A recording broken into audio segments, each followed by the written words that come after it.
রক্ত দিয়েও পারবো না। আপনাদের ভালোবাসায় সারা জীবন আবদ্ধ ছিলাম, সারা জীবন থাকতে চাই। আপনাদের খেদমত করার সুযোগ আল্লাহ রাব্বুল আলামিন যদি দেন, তাহলে এটাই হবে আমার জন্য জীবনের সবচেয়ে বড় পাওয়া। জীবনের শেষ মুহূর্ত পর্যন্ত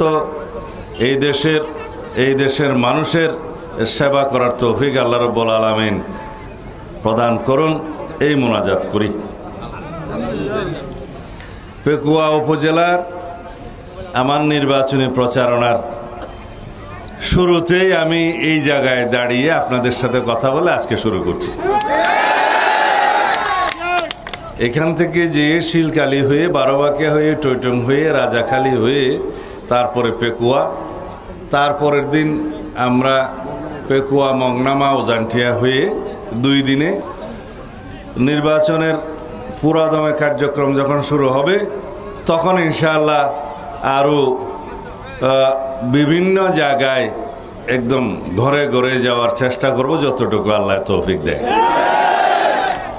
তার আগে আমার একটা অনুরোধ, বাংলাদেশের প্রথম ইমিউনিটি বুস্টার সমৃদ্ধ ফ্যান্টাস্টিক হ্যাপি এনার্জি বিস্কিট, আপনারা সবাইকে আমাদের পক্ষ থেকে, দানের শীষের পক্ষ থেকে, দেশনেত্রী বেগম খালেদা জিয়ার পক্ষ থেকে, আমাদের নেতা জনাব তারেক রহমানের পক্ষ থেকে এটি সালাম পৌঁছে দিবেন, ঘরে ঘরে দিবেন তো?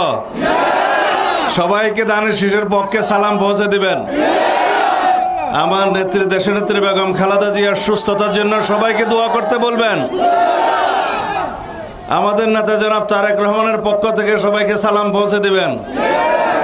2 নম্বর, আমাদের জন্য সবাইকে দোয়া করতে বলবেন, আমরা সবার দোয়া প্রার্থনা করছি। 3 নম্বর, দানের শীষের পক্ষে একটা ভোট প্রার্থনা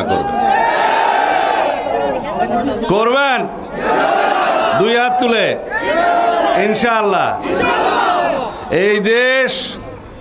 এই দেশের মাটি, এই দেশের মানুষ আমার প্রাণের মধ্যে।